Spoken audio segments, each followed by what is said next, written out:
the wizard who should be afraid of me?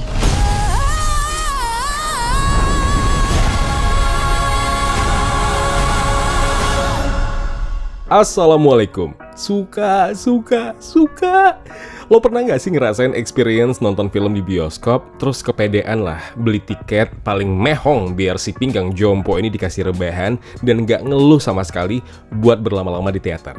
Filmnya 2,5 jam lebih. Film yang berhasil bikin aku kegirangan.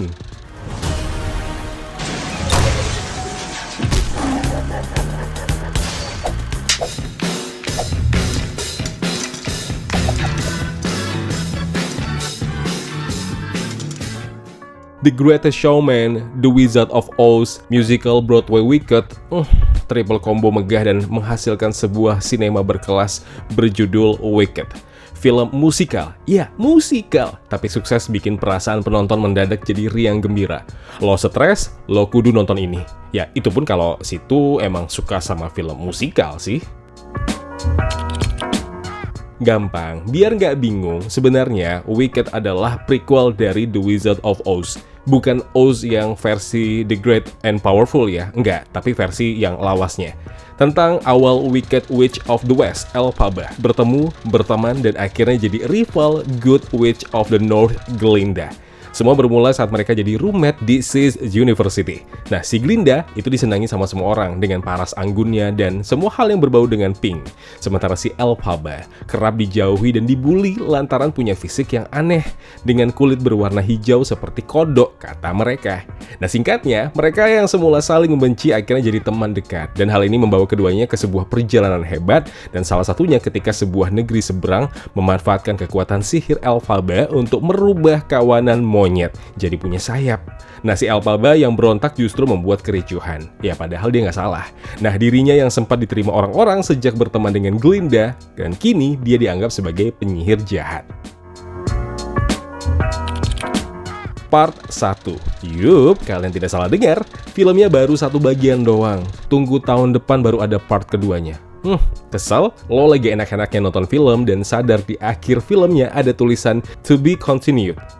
Ini kekurangan? Sebenarnya sih enggak. Cuma subjektifku aja sih. Ya bayangin aja gimana rasanya digantung sama sesuatu pas lagi sayang-sayangnya. Kan anjing. Sebagian besar efek visual Wicked ini terlihat mengesankan, tapi jangan naif kalau kalian sadar ada beberapa bagian adegan yang justru terasa terlalu artificial.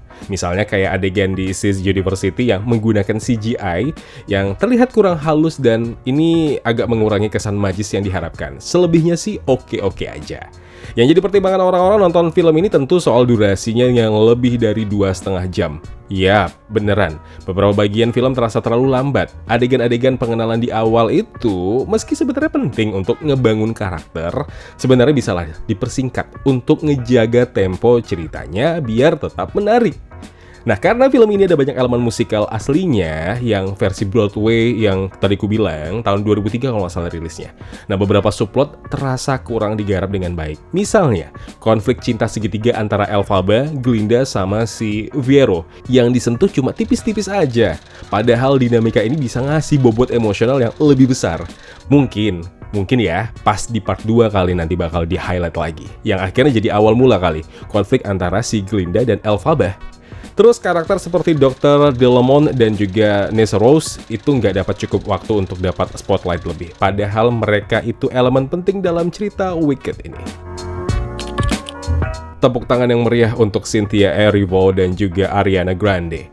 Cynthia Erivo sebagai Elphaba, dia itu pusat emosi film ini. Suaranya gokil. Penghayatan karakter yang mendalam, dia berhasil bikin penonton bersimpati sama sosok yang sebelumnya dianggap sebagai penjahat. Pas dia nyanyi lagu Defying Gravity, monumental, magical, serius. Ariana Grande, ya dia cocok jadi Glinda. Lihat dia di sini kayak lihat emang si Ariana Grande yang sebelumnya kita kenal sebelum dia jadi penyanyi. Ya kalau lo ngikutin jejak karir dia, pas lihat karakter dia sebagai Glinda, ya sebenarnya ini adalah alter egonya si Ariana Grande. Ya emang karakter ini cenderung dangkal dan komedik, tapi dia ngasih lapisan emosional. Sukses nunjukin kalau si Glinda ini juga punya konflik batin, bukan cuma si Elphaba. Kemudian pas adegan lagu populer yang salah satu scene paling menghibur dia, selain scene-scene pas dia ngibasin rambut, halah. Dan jangan lupa juga untuk beri tepuk tangan yang meriah untuk John M. Chu dan juga tim desainnya yang benar-benar ngebawa dunia Oz ke level upgrade, mulai dari Jalan Bata Kuning sampai Emerald City dan kemudian Sis University. Setiap karakter, setiap detail jadi hidup dan berwarna. Desain kostumnya, perpaduan antara elegan, antara fantasi sama gaya klasik, semua karakter jadi makin menarik. Karena ini film musikal, tentu kita ngomongin soal lagu-lagunya. Men, lagu-lagu di sini tuh sukses dinyanyikan ulang dengan sempurna. Tapi juga ada aransemen ulang untuk ngasih sentuhan sinematik yang kekinian. Terutama pas scene Fiero di perpus, itu gokil sih. Dan pas lagu Divine Gravity, udah. Semua lagu intinya ajaib deh. Lo harus denger lagi di Spotify atau mungkin di Apple Music, terserah di mana aja. Setelah The Greatest Showman yang fenomenal buatku secara pribadi, walaupun sebenarnya masih banyak film-film musikal yang bagus, tapi itu salah satu film yang bikin aku cengar-cengir selama nonton.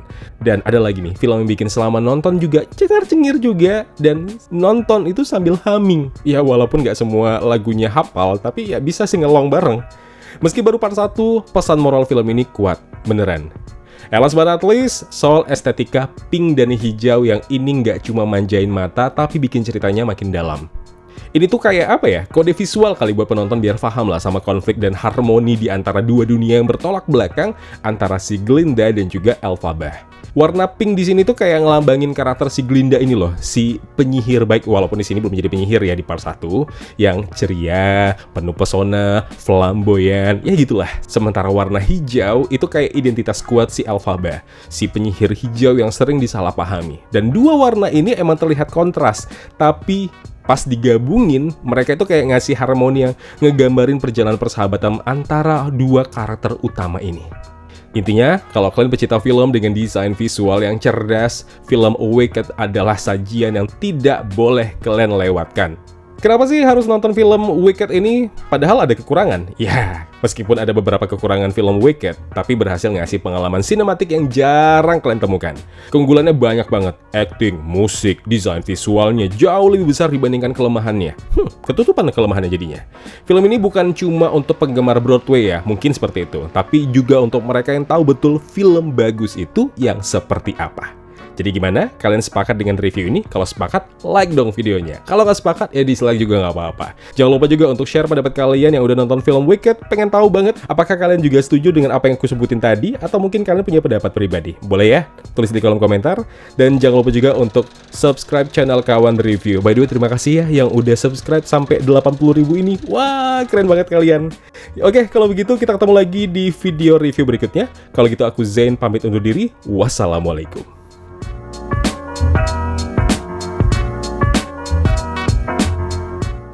Ya kawan-kawan, terima kasih telah menonton video review ini. Jangan lupa klik tombol like-nya kalau kalian suka, klik tombol dislike kalau tidak suka. Klik juga tombol subscribe dan bell notifikasinya biar nggak ketinggalan review film terupdate lainnya. Kalau gitu aku Zain pamit undur diri. Terima kasih, jaga kesehatan, tetap positif dan jangan lupa bahagia.